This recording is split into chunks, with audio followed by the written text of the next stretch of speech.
The budget for Soyo's research lab has been cut by more than half. Even if we try to develop cutting-edge materials, we have to rely on Japan for all the necessary machinery and parts. Even if we come up with ideas, we can't make them a reality. It's frustrating. But aren't researchers still working with hope? Hope? Don't make fun of me with hope. Half of my team has been laid off. Hello, this is Moko. The future wealth that Korea was supposed to gain is disappearing with a bang. The reality is that without Japanese technology and trust, Korea will not be able to survive in any field, including reactionary bodies, batteries, AI, and robots. The country's policies are in stagnation, young people have lost their future, and society as a whole is in chaos. This video follows the current situation from the perspective of a single Korean woman. Please watch until the end. My name is Soyo. I was born and raised in Seoul and now work for a small trading company. When I was a student, I was fairly optimistic about the future. Korea was called an IT powerhouse or a reactionary country, and I had no doubt that it would lead the world. But now I'm witnessing that belief crumbling before my eyes. When I turn on the news, all I see are words like economic collapse and national crisis. But what's really scary is that these aren't just exaggerations, they're actually engulfing the world around me. A colleague from my company in South Korea went to work for a civil lawsuit. That's right, I got another call from my parents saying that prices have gone up and their finances are at their limit. It's the same for us. My mother was crying because my father's pension alone wasn't enough. I think that just a few years ago, South Korea was a country that could talk about the future. But now it's different. The future wealth that we were supposed to gain in the next 5, 10, 30 years. I feel like I'm suddenly realizing that.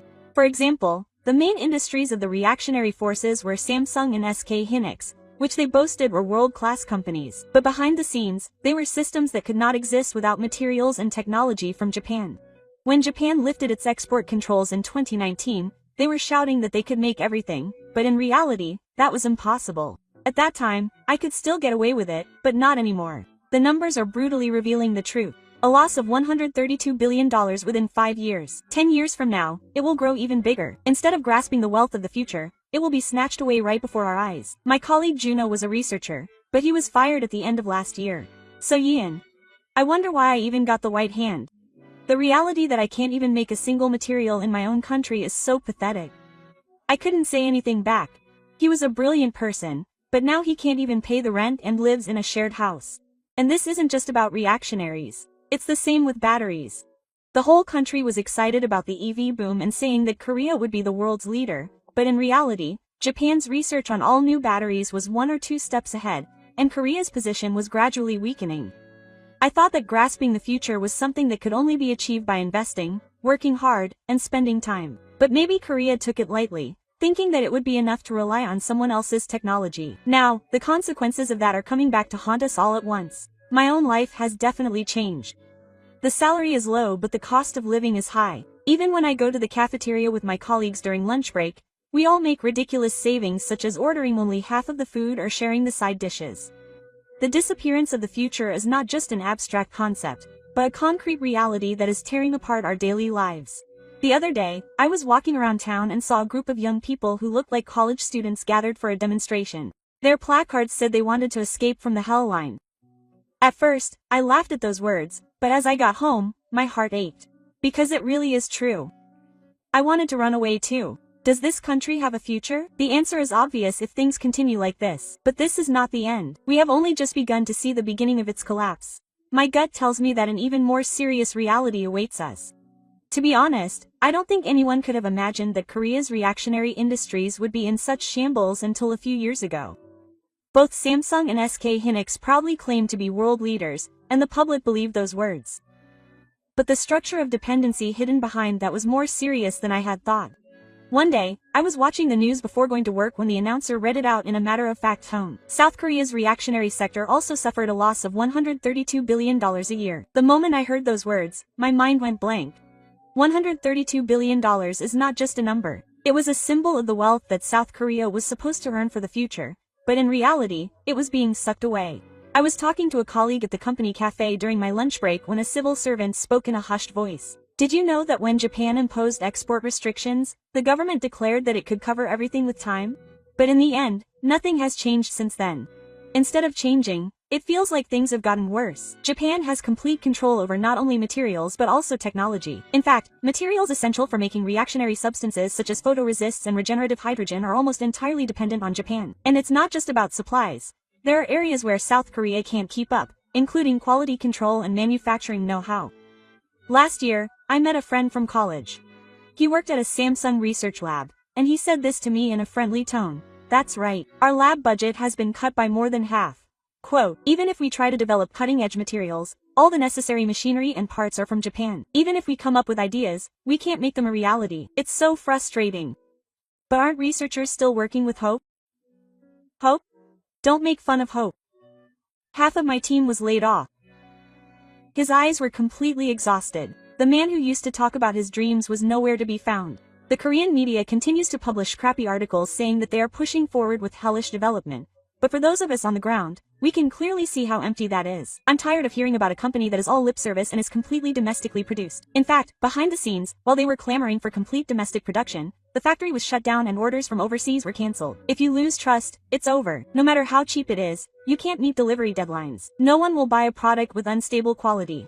One day, I was handling an export contract at my company, and I suddenly received an email from an American business partner. They were questioning the stability of Korean-made products. They were switching to suppliers from Japan or Taiwan. The wording was cold, but that was the reality.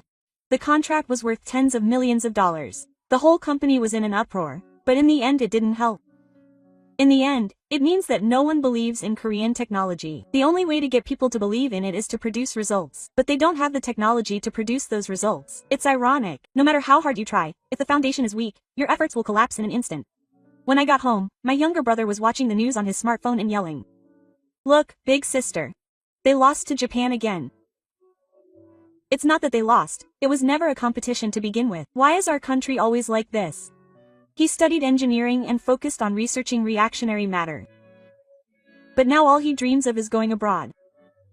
I think a country that can't show its younger generation a future is really hopeless. When you think about it, this situation didn't just happen out of nowhere. The signs had been there for a long time. They relied too much on Japan and didn't make the effort to build things up themselves. The current national collapse is the result of making do with the trees that were there. I read it in an economics book. Dependence always leads to domination. That's exactly right. Korea has been technologically dependent on Japan. As a result, we are now completely dominated. Lying in bed at night, staring at the ceiling, I wonder, how can this country recover? But no matter how much I think about it, I can't find an answer. All that spreads in my chest is a sense of loss at having lost the future and the despair that we ourselves have brought upon ourselves. South Korea has been pouring all its efforts into EV batteries as its next growth engine. The government, companies, and media were all shouting in unison that the era of electric vehicles was coming. Samsung SDI, LG, Energy Solutions, SK. Everyone believed that the future was theirs. But the reality was completely different. One day, when I saw a headline on the news that the South Korean battery industry had lost $68 billion, I bought it again and sighed. I was scared that I had become less surprised. At first, it was shocking, but as more and more reports of collapse came, I became numb. During lunch break, my colleague Minji showed me his smartphone at the company cafe. Soyeon, did you see this? Toyota of Japan has succeeded in conducting the world's fastest charging experiment using an all-new battery. Japan is no longer funny anymore. South Korea is still in the research stage and says it will start mass production soon. But it's already completely behind. That's right, South Korean manufacturers thought they had captured the world's share of the lithium-ion market, but they haven't caught up with Japan in the next generation of all-carbon batteries. In fact, I feel like they haven't even made it to the starting line, let alone caught up.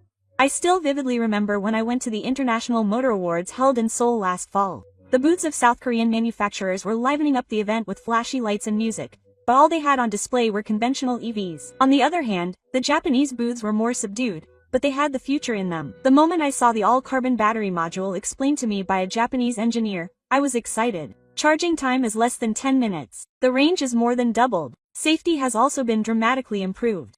When I heard those words, I was honestly more overwhelmed than frustrated. Ah, this is the real thing. On the way home, I ran into a senior from college who was working at the South Korean booth. That's right. Did you see the Japanese one? Honestly, I was overwhelmed. I wonder what South Korea's position will be from now on. They use the excuse that we have mass production capabilities, but if we can't win with technology, we have no future. I wasn't confident in my senior's words. In Korea, we've gained market share by being able to mass produce things cheaply, but in reality, that excuse doesn't work when it comes to technology. The technological gap was obvious to everyone. When I got home, my younger brother was watching the news again and was angry. In Japan, the entire country is working together to develop technology. In my country, all we do is politicians fight among themselves. There's no way we can create a future like this. That's true. We haven't made any effort to grab the wealth of the future for ourselves. Also, no matter how hard researchers try, the government's policies are so drastic that even if they get results, they don't get used. Budgets are thrown around and the management system is sloppy. Last year, there was news that data from a major research institute had been leaked to China. There's no way any company would want to invest in a country like that. I felt this at an overseas exhibition. Few people stopped by the Korean booth, but the Japanese booth was crowded and everyone was listening intently to the engineer's explanations. Trust is invisible, but it certainly exists, I thought. Civil cases were mixed in. In the end, I feel like Korea is just dreaming about the future. It doesn't have the power to make dreams a reality. It's important to keep dreaming, but if you don't face reality, the country will sink. It's already sinking. EV batteries were the trump card that was supposed to seize the future, but even that card is being taken away. I think about this as I lie in bed at night. Does this country have a future? When I realize that we've been completely overtaken by Japan and are being left out of the world, what remains in my heart is not regret but emptiness. I guess this is what it feels like to have your future taken away. It's not just when I see the numbers on the news that I realize that Korea's economy is collapsing. I'm confronted with reality because I can see the lives of people close to me being destroyed right before my eyes. Reactionary bodies and EV batteries were the hopes for the future, but the next thing that came was the drain of talent in the fields of AI and robotics. One day, I met a junior from college, Hey-san, at a cafe. She belonged to a lab famous for its AI research, but she had a gloomy expression in front of her coffee. Seo-senpai, do you know? They're downsizing the research institute. It seems like the government's subsidies will be cut off and the entire project will disappear. Wait, wasn't AI part of the country's future strategy? Future strategy is just words. In the end, it's meaningless if the research funding doesn't continue. There were dark circles under her eyes. It's cruel that she had a dream and was working hard, only to have that dream crushed. A few weeks later, the news came out. 14,000 engineers in South Korea's AI robot-related fields would lose their jobs. My head was ringing with the sound of money. 14,000 isn't just a number. People with families, dreams, and faith in the future have all been lost on the island. My younger brother was watching the news too. He's an engineering student and said he wants to work on industrial robot development in the future. Sis, I wonder where our future lies. Is there any point in being an engineer in South Korea? Are you thinking about going abroad? Honestly, I think that's the only option. Some of my friends have received offers for international programs from the US and Japan. I'm planning to go abroad after I graduate too. His voice was full of determination, but there was also a hint of despair.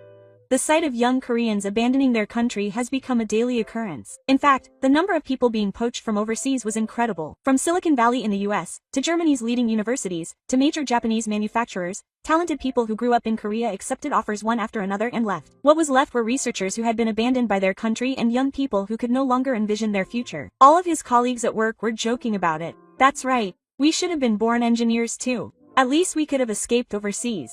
But Juno is also talented. No one needs an accountant like me.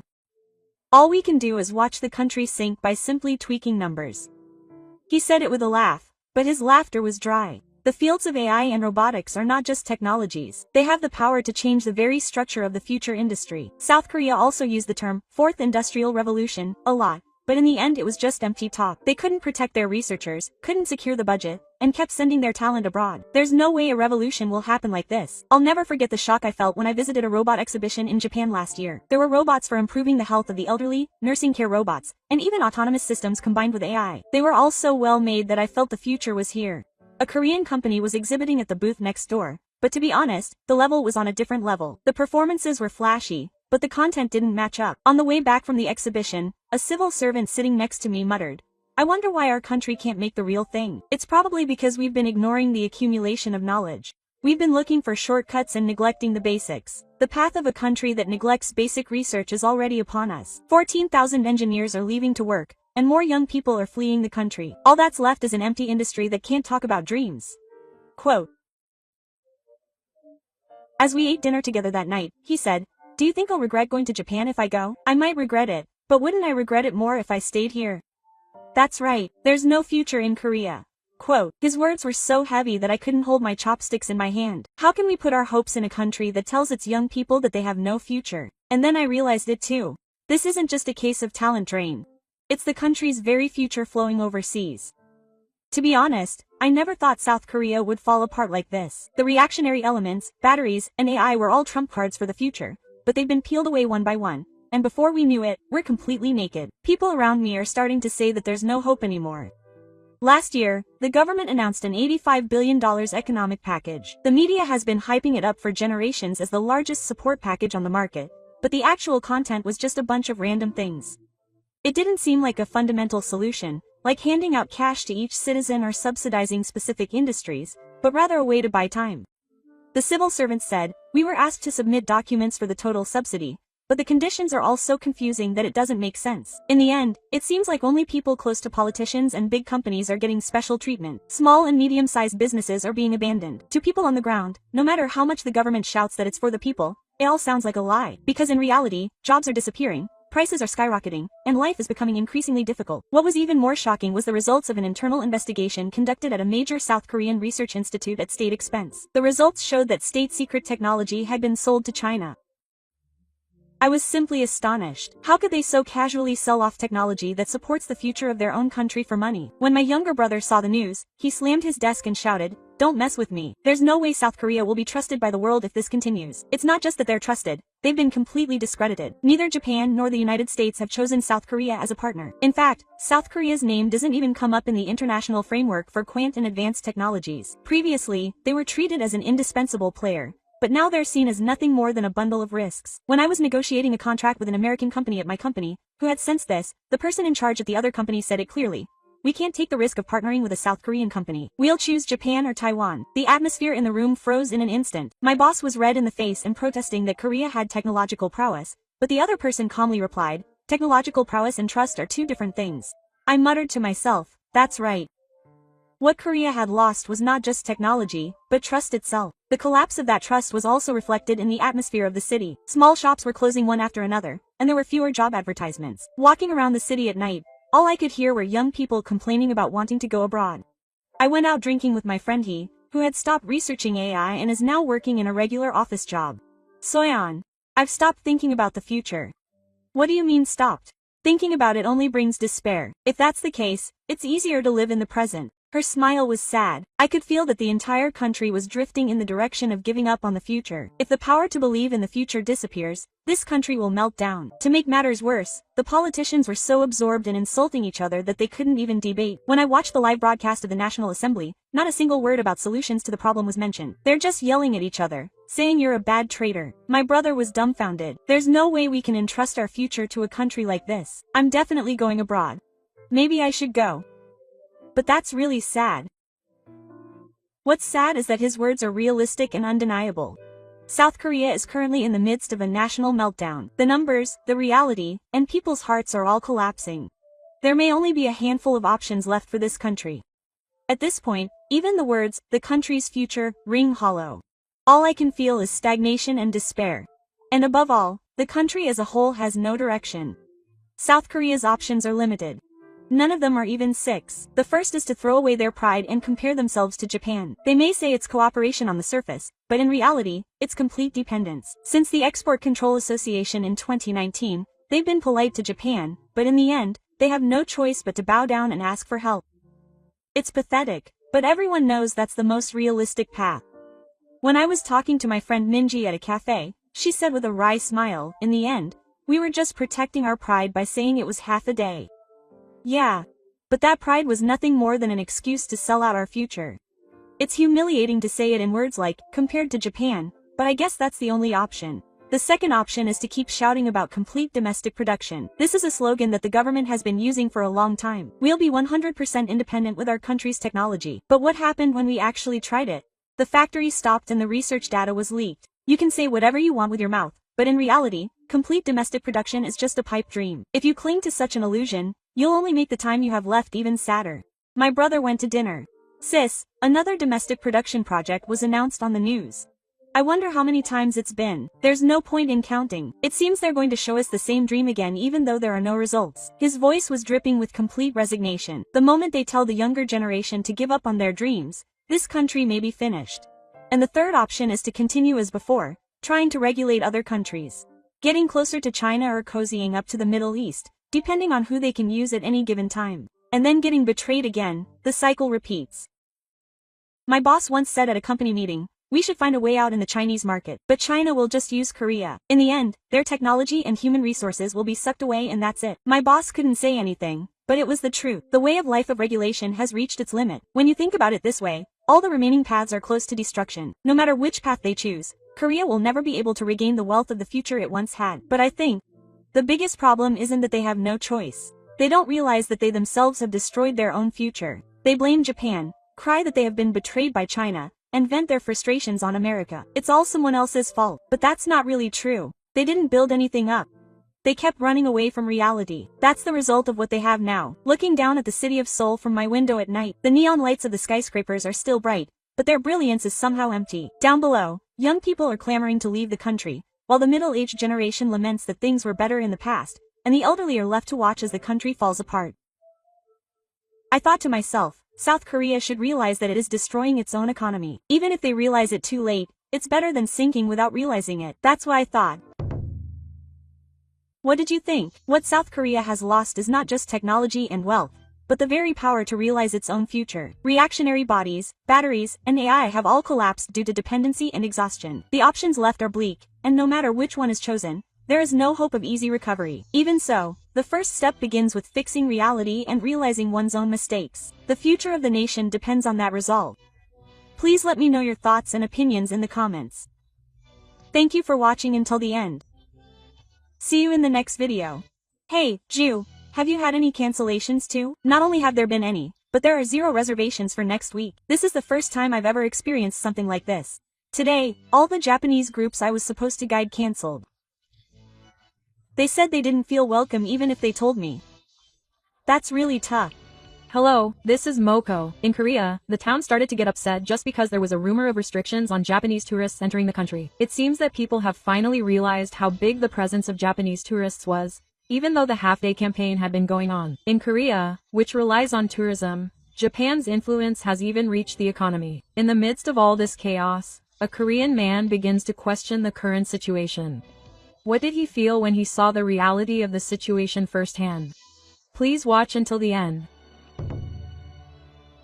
My name is Soji. I work for a company that has Seoul Tourism. Sometimes I work at the information desk, sometimes I plan tour routes for foreign tourists, and I thought I had seen firsthand what the Korean tourism industry is like. But the atmosphere in the town lately has been really bad. Myeongdong and Naedaemun feel more like quiet markets than tourist spots. Attack. You can clearly see that there are fewer Japanese people in particular. Yeah, that's right. You've got cancellations too. Not only have you got any, but you've got 0 reservations for next week. This is the first time something like this has happened. I had a group of Japanese people I was supposed to guide cancel today too. They said they didn't feel welcome even if they told them.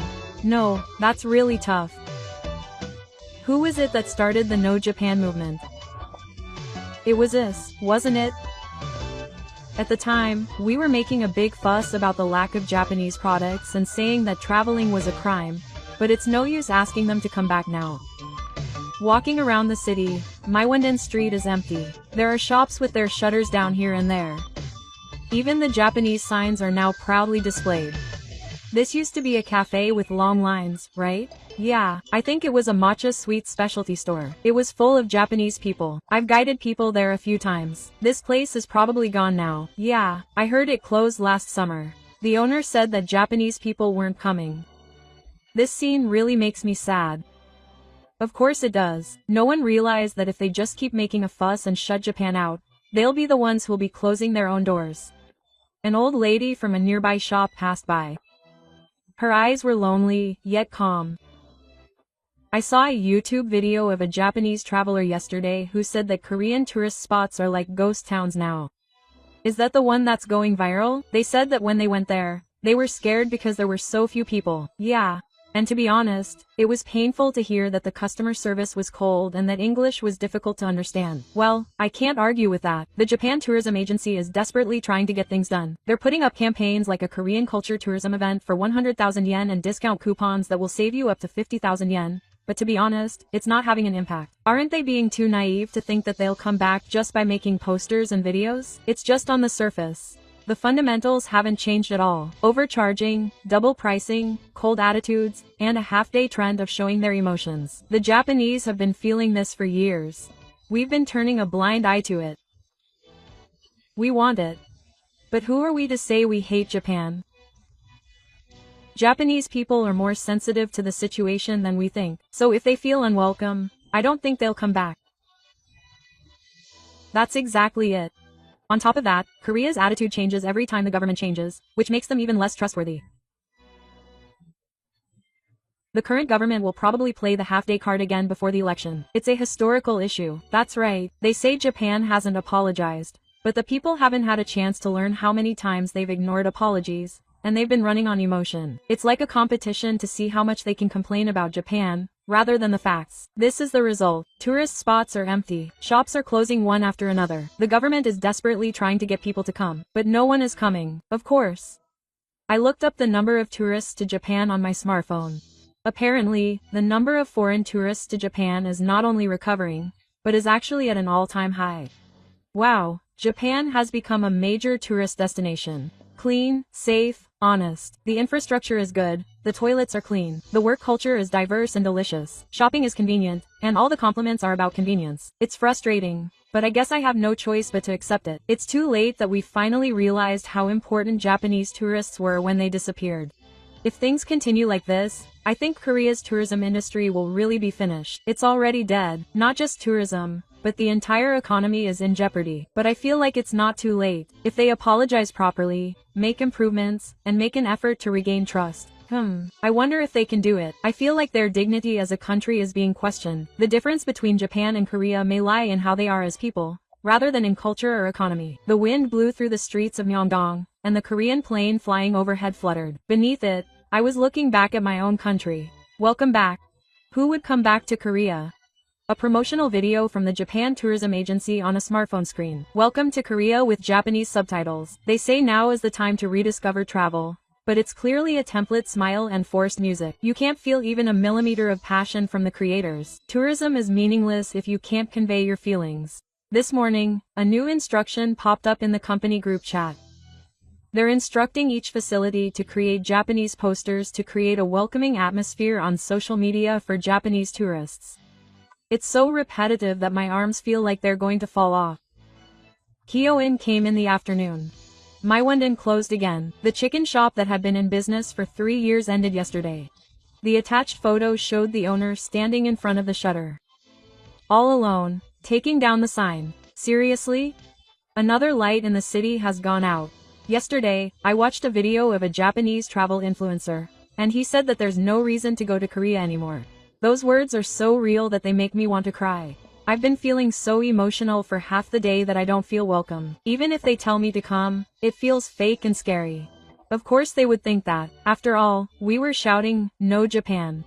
All those voices were heard by the Japanese people. Also, Korea changes its attitude so quickly. Every time the government changes, they call Japan the enemy. Their policies are all incomprehensible. That might be the biggest reason for the loss of trust. They are notorious for being inconsistent as a tourist destination. On top of that, Korea's approach to tourist destinations is inconsistent. You might meet people who look wealthy, but if you ask the slightest question, you'll be scorned. The whole country doesn't understand what it means to be unpretentious. If you go to Japan, you'll understand. Shop clerks, station staff, and hotel staff all look after their customers. In Korea, it was obvious that tourists were treated as money grubbing. Who would believe you if you asked them to come now? Once you lose trust, it takes a long time to regain it. We haven't even made the effort to do so. That afternoon, a new pamphlet arrived at work from the Japan Tourism Agency. It featured phrases like, rediscover the charm of Korea, experience a fusion of flow and tradition. Before talking about charm, it might be better to regain integrity. My boss, the Kibu department manager, came around the floor to give instructions on how to distribute the pamphlets. Put up Japanese pamphlets at the entrances too. Create a positive atmosphere, even just a little. The content hasn't changed, so there's no point in just putting on a show. You've been influenced too much by Japan. Who knows what those guys are thinking behind the scenes anyway? The other party can see through that thinking. That's why they don't come back. As expected, the Kibu department manager pressed no and left. That night, when I got home, I opened YouTube and searched for a comparison of Japan and Korea tourism. The comments section of the videos that came up revealed the true feelings of tourists from all over the world. I can travel alone in Japan with peace of mind, but Korea was a little scary. I was impressed by how clean the toilets were. I hesitate to go to public places in Korea. I was charged a higher price than advertised. When I complained, they got angry. The Korean tourism staff never smiled. Are they tired or unmotivated? It's all so graphic that it's hard to laugh. But when I look at the reviews from Japan, they're all saying they want to go again and again. There's something incredibly strong about countries that make you want to go back again and again. People tend to think that they're done after just one visit to Korea. I wonder what the difference is. I think it's the warmth of the people, whether or not they genuinely want you to have fun. The atmosphere in Korea is that you just have to pay your money and go home. It really hurts my ears. But I want to change. That's why I have to think about what I can do, or I'll end up like this. Posters from the Japan Tourism Agency were posted all over town, and slogans about rediscovering the charm of Korea were dancing, but to me, they just sounded like empty words. Before you spread the word to the outside world, you have to change what's inside. Otherwise, no one will come back. I've never said Japan before. Even though I work in the tourism industry, I've never left Korea. I somehow only felt that Japan was a rival country, and I didn't think there was any need to go there. But now, my company has started a 4-day training program in Japan under the guise of a local tour. Oh, seriously? Am I okay to go? I'm sure I'll feel a lot of different things if I do. I might even change my mind when I get back. I'm so jealous. I've honestly wanted to go there once too. You just have to see how serious Japan is. And that was the moment I arrived at Narita Airport on the day. What's with this quiet weather? There were so many people at the airport, yet no one was making a fuss. The signs were clearly written in English, Korean, and Chinese, and the guide staff were polite and smiling. I realized for the first time that just entering the country was stress-free, the procedures were smooth, and just having the ability to communicate in the language made me feel so secure. The train ride to the hotel was also a surprise. Wow, it was right on time for departure. The car was so quiet, no one was on the phone, and there was no trash lying around. I had always imagined sightseeing as being bustling, but I was surprised at how comfortable and quiet the ride in Japan was. When I checked into my hotel in Tokyo and entered my room, there was a welcome card, free mineral water, a tourist map on the bed, and even a staff member who could speak Korean at the front desk. So this is what was prepared for me. My hotel doesn't seem to be as considerate as this. At night, I went around to restaurants to see what was going on. I chose a small Japanese restaurant near the station. I could only speak Japanese, but the staff tried their best to help me, and the food was better than I expected. Wow, the tempura was crispy and the miso soup was so kind. What surprised me even more was that the bill included tax and the service was impeccable. And yet, if this were Korea, they would charge twice as much as the tourist price. Seriously.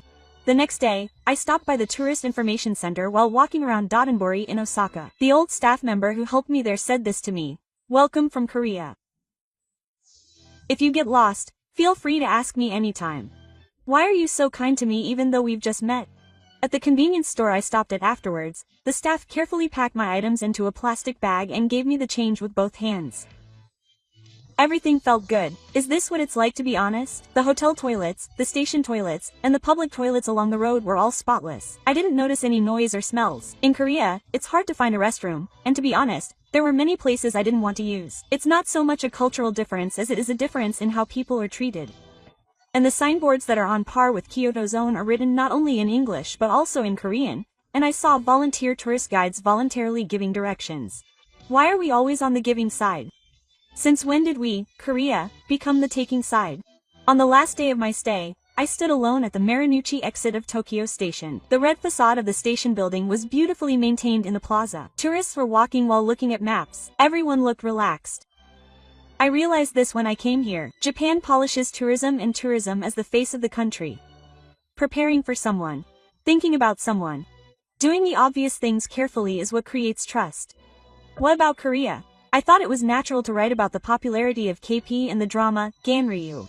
But that's just a fleeting fad. If it doesn't have a foundation that captures people's hearts, it will eventually disappear. Tourism reveals the humanity of a country.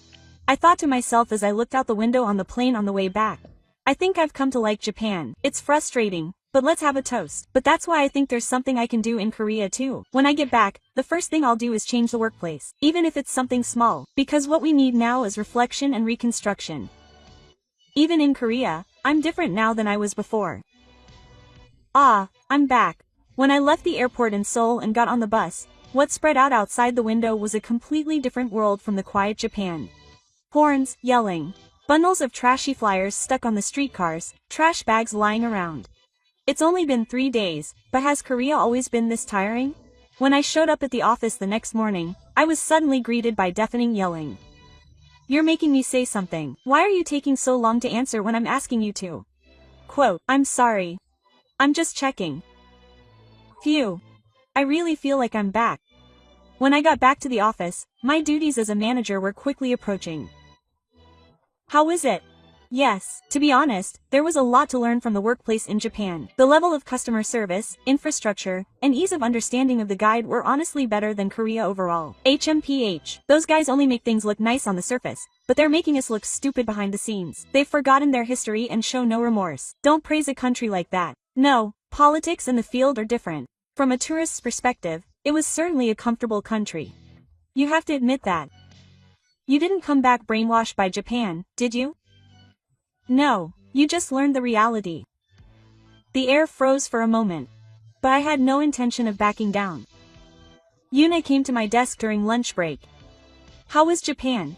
It was crazy. First of all, I was surprised by how quiet it was at the airport, and the service at the hotel was perfect. The trains were on time, the toilets were clean, and most of all, the people were kind. Wow, just listening to them makes me feel embarrassed. I thought we, Korea, were a proud tourist country, but it was completely different.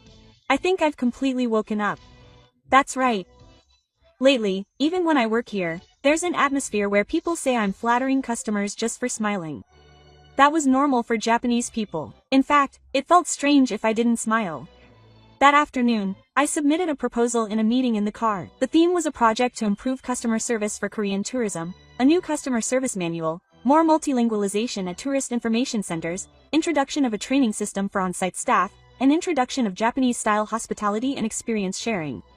Everyone in the meeting room fell silent for a moment. If things stay the way they are, tourists won't come back. Before we embellish the exterior, we should change the inside first. The only way to make a country that people want to visit again is to change the roots. Of course, that's an idealistic idea. We don't have enough people or money. It's impossible to do it on site.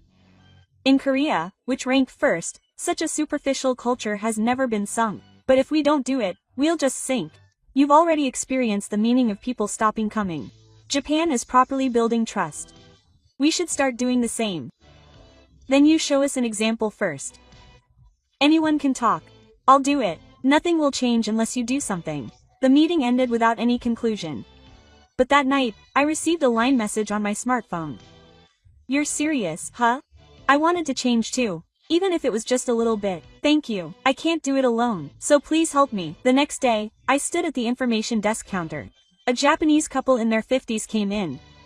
Excuse me. I can only speak a little Japanese. What's the matter? I took out a tourist map and slowly explained. Bus timetables, restroom locations, recommended places to eat. The conversation was halting, but I conveyed it with feeling. There are such kind people in Korea. I feel relieved. Please come again. The moment I heard those words, I felt something rewarded in my heart. It really does get through. Even if it's just one person, if they have a memorable experience like this, they'll come back again. That night, the three of us, Yuna, Hyo, and I went to an izakaya. Soji, you're seriously amazing. I couldn't give a presentation like that. But yeah, if no one does it and speaks up, this country will never change. Let's start by changing things, little by little. Let's make our heartfelt welcome genuine. It's not too late for Korea. No, it might already be too late. But if we're serious, we can regain the light. I believe so. We'll reflect on ourselves, be honest, and then restart. That's the path I've chosen. Hey, Leopard. Do you have time tomorrow? What? You're suddenly scared. Please don't call me to another meeting. No, that's not it. I think I can rent that empty property in Myeongdong for a bit. I'm thinking of setting up a tourist experience booth on a trial basis. Are you serious? Are you finally going to quit your job? No, I'm not. But if the company won't move, we'll have no choice but to do it ourselves. We'll create a place there that will make people want to come back to Korea. A few days later, we rented a small space on a corner of a shuttered street in Myeongdong. It used to be a general store. It was dusty, but the location wasn't bad. We'll make this a serious, open-air experience zone. Experience zone? Yes, there will be a Wi-Fi shop of traditional Korean culture and tastings of the latest gourmet foods. But the most important thing is the people. In other words, you're selling the thing itself, huh? Yes, first of all, we need to bring back the warmth of people. We'll show them a place where Koreans can properly interact with tourists. We started by steadily attracting customers on SNS. We posted in Japanese, English, and Korean, and even made our own videos. Of course, we didn't spend any money on advertising, but our passion was genuine. We believe that if we put our minds to it, it will get across. On the first day, there were only 3 staff members. There were no customers, and tourists passing by would glance at it and then pass by. But on the second day, a fellow tourist who happened to stop by took a video and posted it on SNS. The next day, a Japanese woman dropped by. I saw this place on the internet. I couldn't believe that Korea has such friendly customer service, but it's true. Thank you. Just hearing that makes me feel like it was worth doing. You're trying to make another promising country, aren't you? That's amazing. But what we're doing is something that should be taken for granted. Welcoming them with a smile, treating them politely, and making sure they have a comfortable stay. That's all. The reality is that we weren't able to do that. Word gradually spread, and people from nearby shops came to check it out, and fellow guides helped out, and the circle gradually expanded. But at the same time, there were voices like this being raised within the company. Jun, what are you doing on your own? Are you aware that you're carrying the company's name?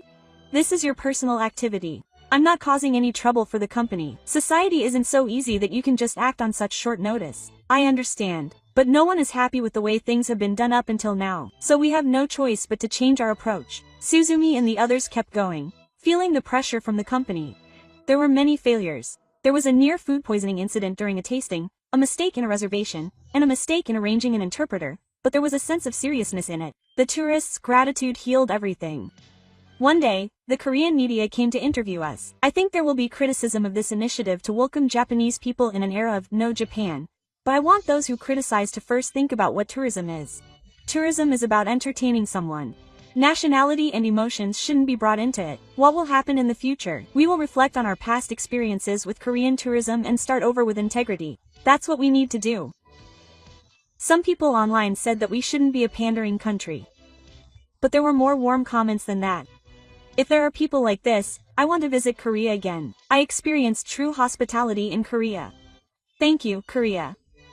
I recently realized that thank you can be such a comforting word. The tourism industry is really tough, but it makes me think that people are really nice.